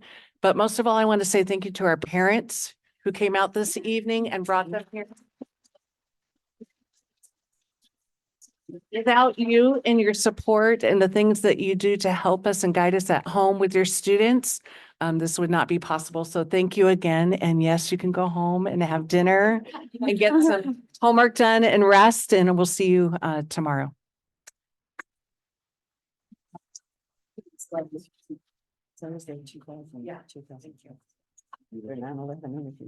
All right. So in the hallway at our school, we've created, you saw some picture, we have created a data wall where we track our STAR goals 4 times a year. Teachers are currently and constantly monitoring and helping students track their progress on their goals. And we are celebrating our students for their hard work, their effort, and their overall growth.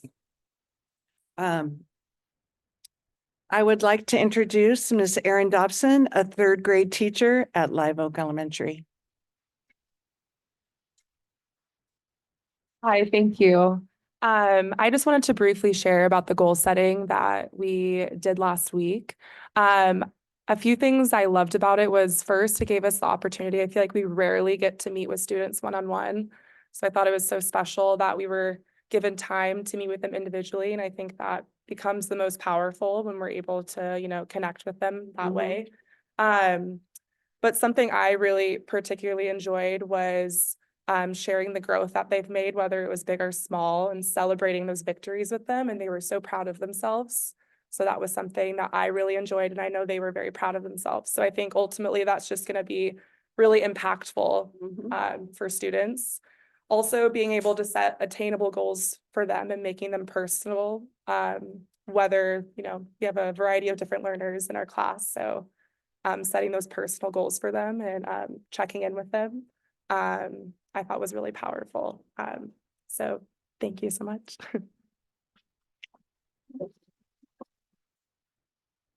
Go ahead and turn it back over to Superintendent Hazel. Thank you, Live Oak, for bringing it to life. If you go over to Live Oak, you see the data wall. It's not just numbers.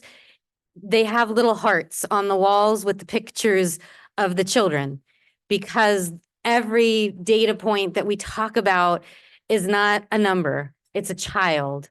And they've really done an amazing job of bringing it to the child level. And we think about that as we're doing this work. So I am super proud, and thanks to those that stayed till the very end here. This is like the big reveal. I'm sure you're not surprised with all of that hard work that we're really starting to show some statistically, really significant gains from just August to November. So we know that the CASP is something that's only given once a year, but we have to, it's important for us to progress monitor throughout the year as a district as well as they're doing at their school sites. So we do have this STAR 360 assessment. And so you can see on the left-hand side, we have English language arts. On the right-hand side is mathematics. We start at the top with all grades combined, grades 3 through 8. In August, our students were at 42.8%, and now in November, we're already at 48.4%. Which is just about a 6% growth, overall district-wide. And then the same if we follow through and look at math. We went from 31.7 to 39.4, a 7.7 district-wide percent growth. Yay! It's so exciting to see. And then when we start to look at some of the really noteworthy increases, when we look at ELA, check out 8th grade at 12.4% increase in just a short period of time. I know our high school district is excited to see when more of our 8th graders are prepared to be successful in high school. So a real exciting data point there for 8th grade. Then check out 3rd grade in math at 12.6%, right? And 6th grade at 8.2%. So really quite significant gains in on our STAR 360 assessment. When we disaggregate it out, we also look at our student groups. This is something the state, this is something, of course, we always need to do. It's also something our state requires us to look at. And we can see that across all of our student groups that we're seeing significant increases as well, with our Hispanic youth at 8.1% in math, our English learners at 6.6%, our students with disabilities, 9%, the highest achieving student group increases. So that's very exciting from August to November. And I know Trustee Lundeen and Trustee Fish, we went to a CSBA session where we saw some pretty significant increases of a district. And we said, but wait a minute, that's iReady data. How'd you do on CASP, right? We're in the same situation right now. We've got STAR data, and our STAR data is looking pretty good. And what we do know is that the STAR data that we have from last year, when we look at how our kids did last year and we compare it to how they did on the CASP, it's pretty darn close.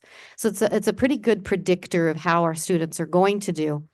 And so I said, you know what? Let's not just look at August to November. Let's look at like November, the second administration last year to the second administration this year. And let's see comparatively from last year to this year, how are we doing? And can that give us some indicator on how we are, going to perform at the end of the year? And so if you look at the column, this is in 22-23, the second time they took the test in grades 3 through 8, they were at 42%. And we're already at 48%. So that's a 6% increase. Right?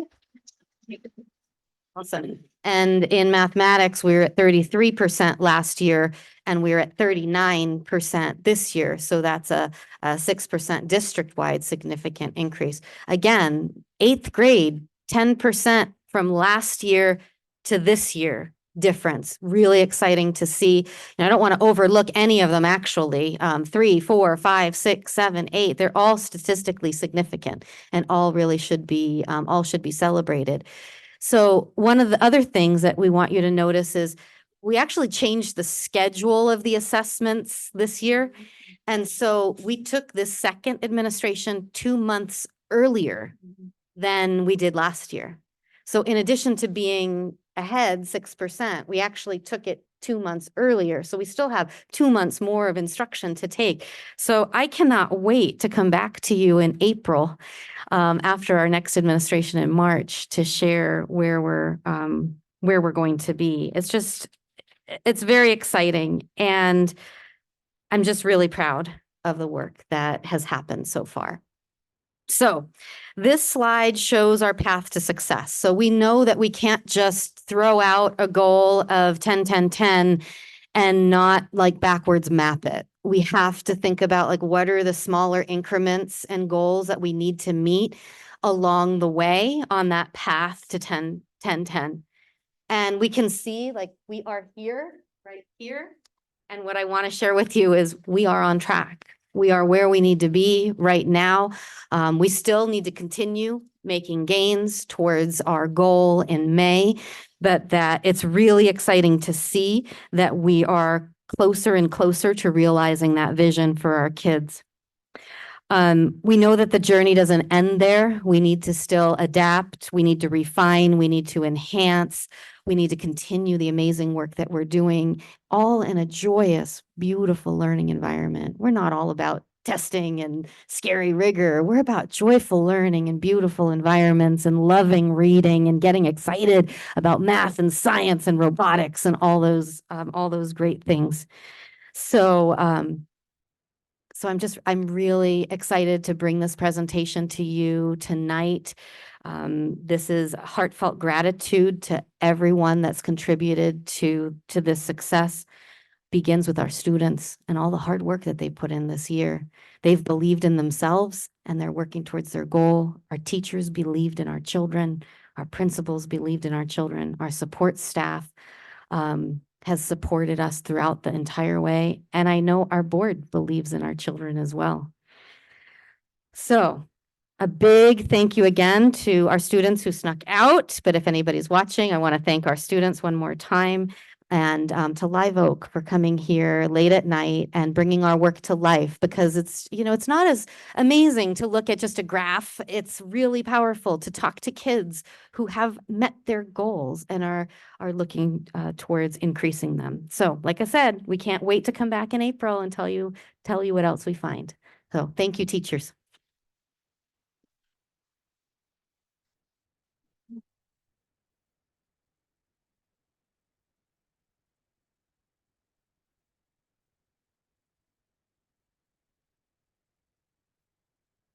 Great.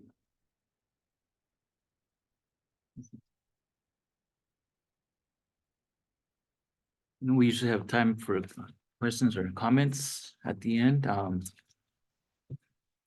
Do we want to open that up? Okay.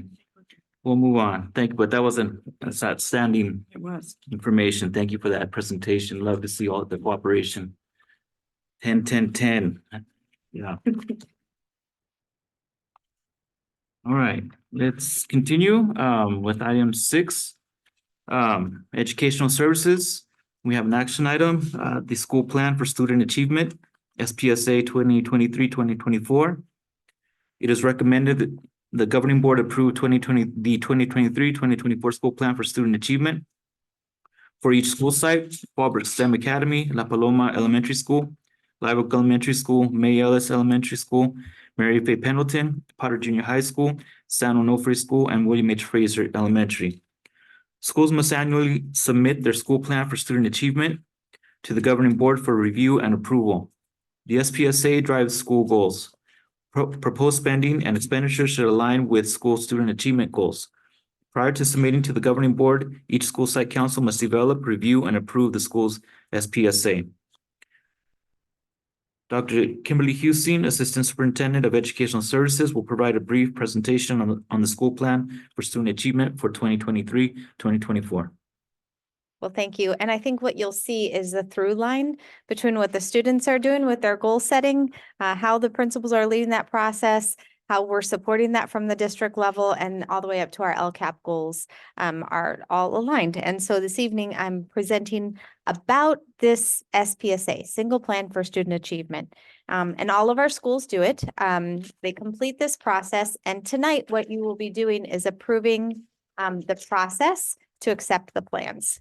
So I think we're almost to the presentation, but we'll be reviewing what are the requirements, the alignment then, the contents of the plan. I'll talk a little bit about the cycle and then walk you into your board action. Okay, so school plans for student achievement have requirements. All schools that are receiving Title I funding have to complete a plan, and they do this by first completing a needs assessment.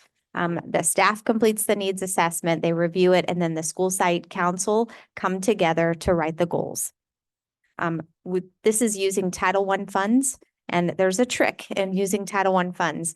We can't supplant. So we can't say, great, now we have this Title I money. We'll use that money to pay for the first grade teachers instead of the LCFF funds. So it's a terminology called support, not supplant. So all of the Title I money has to enhance the learning for the students, not take away from what the district already is required to provide.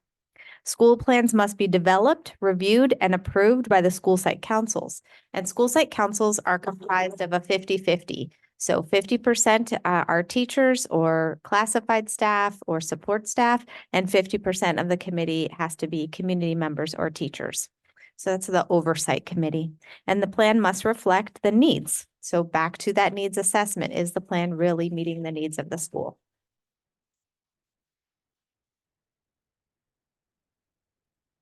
This is a slide that orients you to the alignment of the school plan. It needs to start at what the LCAP goals are, include the federal addendum so that we're spending the money appropriately, and then has to support what the school needs are. So it's just a graphic to align that. And if you have the chance later to read all the requirements at the school site level, you'll see what detail the school committees really need to commit to.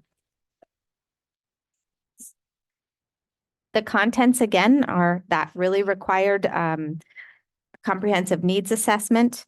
They work with the PLCs to make sure that the teachers in each grade level understand what the requirements are, and we even look at the Williams data. We look at enrollment, the CASP scores, and the California dashboard, in addition to our local assessments, which we just heard a really nice presentation on, and how the growth is progressing through the year. And so the plan addresses that. The magic of the single plan for the schools is it is supposed to change with the needs. So if they wrote the goal for every student will make 2% growth, they'll go back at it and say, well, we've already achieved that. What's next? They line out the goals and strategies, and they also align the expenditures to meet those goals. All right, here's the plan cycle. And it really is a cycle. We are right around the little turquoise circle on the bottom right, because then the next one to the left is the board approves it, then they update it, and then they're looking at their new data. And then the new school year, they're looking at the needs for the new school year, and the plan continues. Really important in this is the school site council has to have training and elections, and people who are serving on the school site council can serve for only 2 years. So it's constantly bringing new people into the fold so that the teachers and the staff and the community truly understand what the goals of the school are. Okay, finally, board action for this evening is you are approving this, each school's plan by verifying that the schools have completed the legal requirements. So that the plan was developed collaboratively and with the school site council. So I present to you that that did happen. And then also that Title I funds do not supplant, they support. And we have verified, Dr. Curcio and I present to you that yes, that is the case. And finally, that the plan was approved by the school site council in a meeting prior to this board meeting.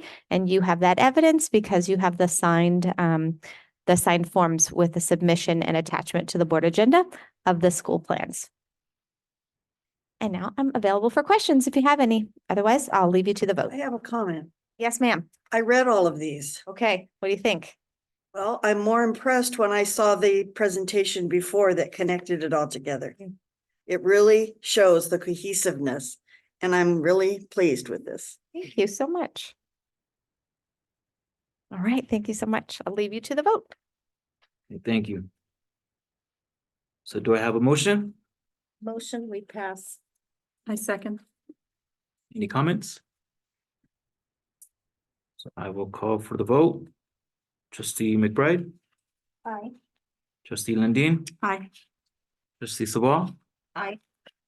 trustee Fish, I and I vote aye, so that passes unanimously. Thank you.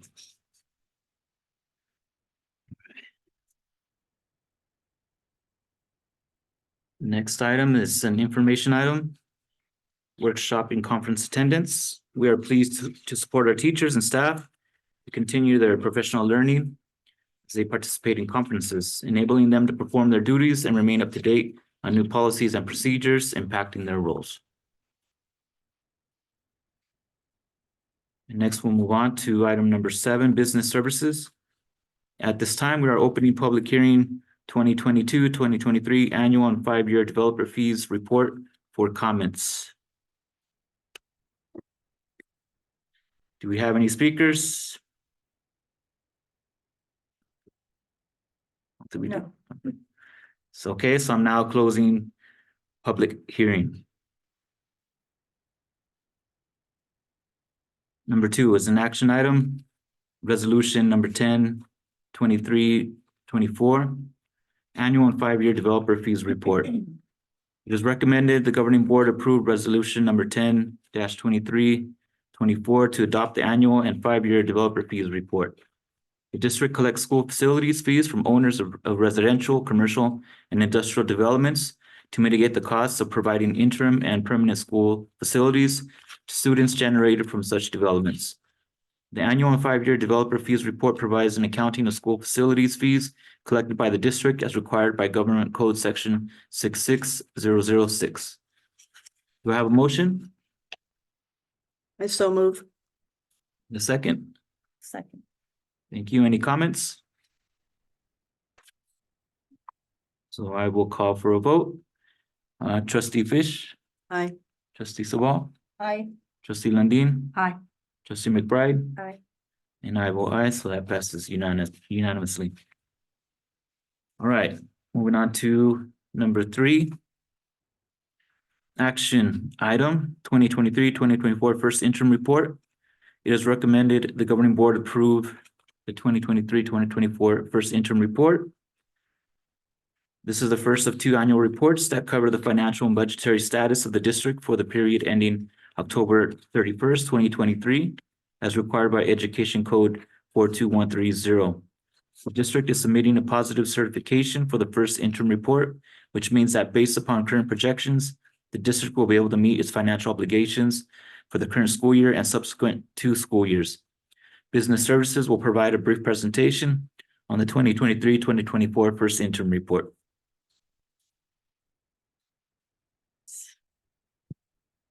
Good evening, President Favela, Superintendent Hazel, board members and executive cabinet. For those of you who don't know me, my name is Lindsay Pillen and I am the accounting supervisor here at the district office. I am here this evening to provide a brief presentation on the 23-24 first interim reports. I wanted to start with a brief overview of our 23-24 budget timeline. In June of this year, we brought to you the 23-24 budget for approval based on the state's proposals at the time. After that, in September, we brought to you the unaudited actuals, which is the closeout of the 22-23 school year. After closing the books from the prior year, there is potential for impacts on beginning balances for the 23-24 school year. Agenda tonight is the first. The first interim is the status of the 23-24 budget as of October 31st. It includes updated revenues and expenditures since budget adoption.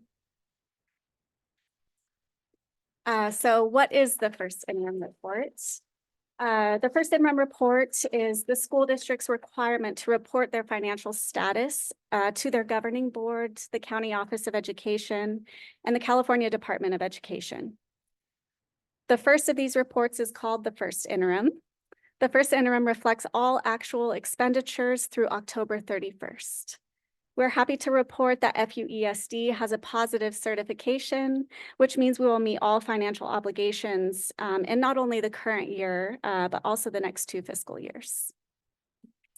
The next few slides, I'll provide a brief overview of the changes to our revenue and expenditures since budget adoption. You will see on this slide revenue changes for funds that we anticipate to receive from the state and federal government. You will notice that our LCFF revenue has increased by about $500,000, and this is due to various LCFF adjustment factors, including property taxes. Our federal revenue has increased by $1.2 million. This is due to additional impact aid received, the DODEA grant carryover, and Title I carryover funding. Our other state revenue has also increased by $1.4 million.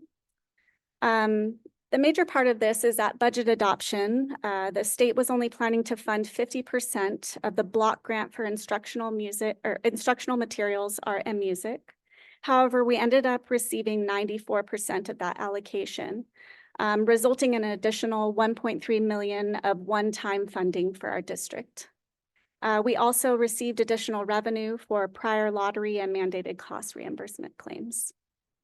Lastly, our local revenue increased by just under $200,000. This includes the COPES grant through SDCOE, which is to help support mental health and training and professional development. It also includes Medi-Cal billing funds collected and other various donations. Next, we have our expenditure changes.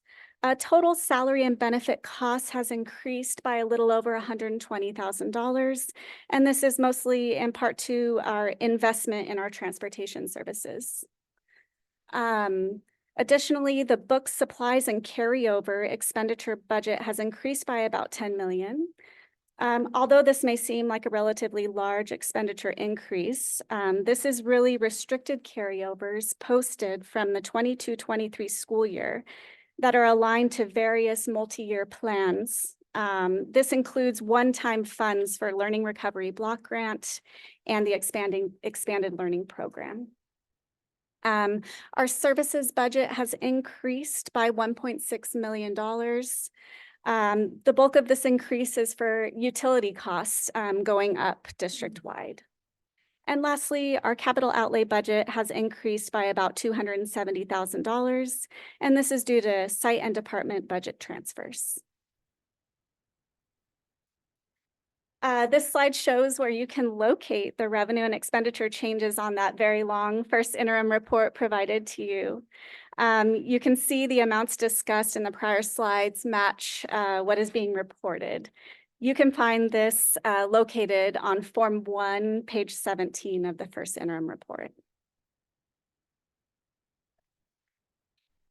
Moving on to general fund balances and reserves. The district is required to maintain a 3% reserve for economic uncertainties. For the 23-24 school year, this amount is a little over $3.3 million. You will see in the first interim report that we have an additional 3.9 million beyond the 3% reserve, which is there for anticipated expenditures. Next slide, we have our special reserve fund balances. On this slide, you'll see a breakdown of our special reserve fund balance, also known as a savings account. With continued careful strategic planning, it allows us to maximize our revenues and funds designated to commitments and assignments such as federal impact aid. Our district relies heavily on federal impact aid, and historically there have been times when these funds have not been received in a timely manner. You'll see in our special reserves account that we set aside 1.75 million from prior year and 1.75 million of current year funding in the case that we do not receive federal impact aid revenue in a timely manner. You will also see that in our special reserves, we have about $1.6 million set aside for economic uncertainties. As I wrap up my presentation, I just wanted to give a quick summary. Just a reminder that this is just a snapshot in time as of October 31st. That Fallbrook Union Elementary School District is reporting a positive certification, and that we have about 7.99% in reserves. So what's next? We will be attending the governor's budget presentation in January. After that, we'll begin developing the 24-25 budget, which we will bring to the board for approval in June. We will also be bringing you the second interim report in March, which will be the budget updated again, like it was this evening, with revenue and expenditures updated as of January 31st. So that concludes my presentation this evening. If anybody has any questions.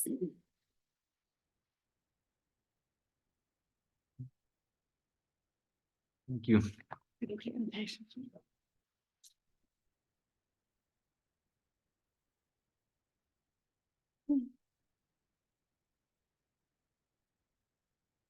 Okay, so we need a motion to approve this report. Do I have a motion? So moved. In a second, Second. any comments? Great job. Thank you. Sounds good, thank you. All right, so I'll call for the vote. Trustee McBride, Aye. trustee Lundin, Aye. trustee Sabal, Aye. trustee Fish, Aye. and I will aye, so that motion passes unanimously. Number 8, item number 8, human resources, is an information item. The CSEA 2023-2024 initial proposal to Fallbrook Union Elementary School District is what's being shared there. And finally, we move on to our consent agenda, item number 9. It is recommended that the governing board approve the consent agenda as presented. Do I have a motion Comment before we, on this item here? what's on the consent agenda to do with the Nintendo gaming? It's over here on the. We need to have a motion in a second so we can have a discussion. Okay, sorry. Do we have a motion? We'll make the motion. Do we have a second? Trustee McBride seconds, okay, and discussion? Yes. So with the Nintendo gaming, so the job of the board is to look at reality. And the reality of things is that for years, and this is years, I look back over a decade, the district has been underperforming the students. They were below the 50th percentile in academics. And so it had been doing a disservice to the students. So with the gaming and then this, we call it, so a few months ago, we unanimously voted to sue the top social media for having caused addiction of our students with the internet, with those type of the devices. And already the students have addictions with gaming. To add more gaming as part of what we are spending, which from when I asked, from August to December, it's $35,000. You multiply times 2 for a year of school, a whole full year of school. That's approximately $70,000 to support more of what we said was wrong with what was happening to the children of being addicted to, where they have a hard time focusing in school. So for me, I don't approve of more video games, and that we actually encourage and push and pay for it and supply that. So that I just wanted to make a point of that. Thank you. Thank you. Can I jump in for just a moment? I wanted to share that expenditure of the Nintendo gaming and gaming vouchers is part of our after-school learning esports program.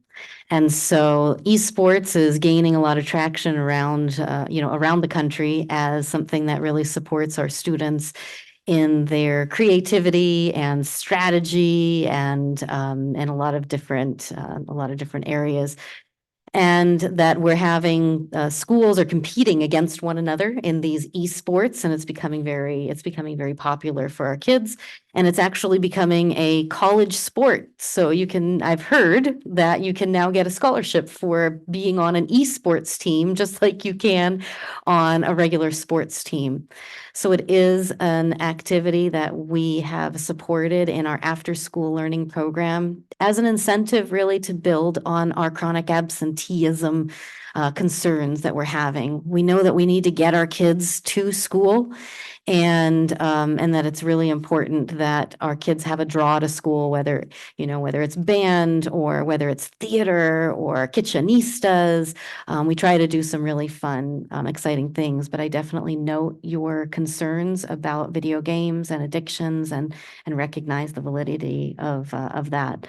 I'm going to ask Dr. Husing if there's anything additionally that you wanted to add related to this particular program in Fallbrook and thoughts about the design of this program as it was designed last year and into this year. Sure.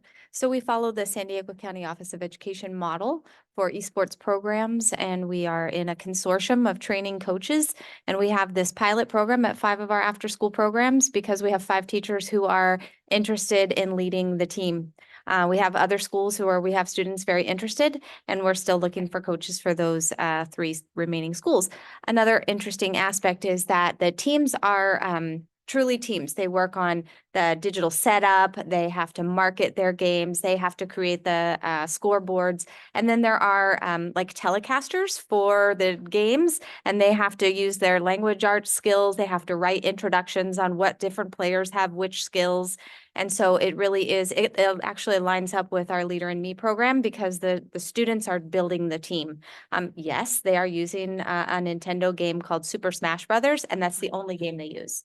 So it is a G-rated game, and it is rated that way because it's safe. It's also not social. They can't text each other during the game. That's why we have the commentators. And yes, there's a huge industry related to gaming and professions that this lines up with, and also lines up with what's offered at our high school with esports. So we're a little ahead of the curve here in Fallbrook because there are very few elementary schools in the county that offer esports. Mr. Fell was attending a statewide conference for SITE, which is the leading technology in the state, right? And he went to one of the sessions on esports, and they were high schoolers, and it was just people talking. I said, great, let's go next year, and we'll have our students presenting and showing their teams. So I understand it's non-conventional, and if not monitored by staff, if not directed in an exact program, and if not meeting the goals we have for students to be looking forward in their career, then it wouldn't be something we would be supporting. But for all of those reasons, we are supporting it. One more comment to that is that it's an after-school program, I understand. Yes. So the kids have been in school all day. And I just think that to support something that, again, they're not active, then they need to have more activity. The children are already as we know, children want to be moving, and so they're already moving to fit for classes. And then this is one more time that besides the fact that, again, we're suing these huge, 5 Google, Facebook, Twitter, all those, because of the addiction that the students are now experiencing, that this is one more thing to add, and besides take away from activity, and that's all. No problem. Thank you. All right, and I want to share that there is an esports center at UCSD. It is part of it is an educational component for our future, right? The future, this is where we're at. But definitely agree, it needs to be done responsibly. I had a little observation about that because I think Mrs. McBride raises some really interesting points, as does Dr. Husing.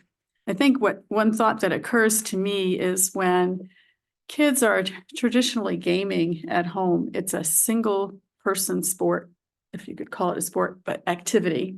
It's just them and a computer. And that's part of, from my vantage point, what's not productive, what's unhealthy about that process, because it creates this bubble that they live in without social context. One of the things that has been interesting to me about esports, as I've been just reading a tiny bit about it, is that it does foster this teamwork, this team building, and it taps into everybody that participates, their competitive streak. So it's kind of a balance. And it's funny, I think sometimes being the generation I'm in, and I look at the younger generation and it's funny that Khan calls its new bot Khan Amigo, Khan Friend, because that generation is going to have a relationship with electronics and computering that's so different from anything we've known. They're going to have that relationship. And one of the things that maybe speaks to the benefit of esports is it channels it in a productive and positive and social way. So just an observation. I think you raised some good points. But I also recognize that I'm in a different generation and it's not like they're not saying they don't have anything, because we know in the classrooms, they have computers, and when they're not busy, they can be doing those kind of things, like playing some kind of other things, not just schoolwork. And for me, we're taking one more time that we're taking away from the physical activity that children really need to also have very much. Yeah, I understand that. I think we should clarify, we're suing social media providers, Facebook, Instagram. I don't think Nintendo was part of that. No, Because of course not. because there's It's definitely effects. Even I know the Chromebooks don't allow any access to social media. I mean, yeah. So there, just to clarify that point, yeah. Okay, all right. So we have a motion on the floor. We'll call for a vote. Trustee Sabal, I, trustee Landine, Aye. trustee Fish, Aye. and trustee McBride. Aye. And I will aye, so our consent agenda passes. That brings us to adjournment. All right. All right, so say this meeting is adjourned at 8:16 p.m. Thank you all for attending, and have a good night. And happy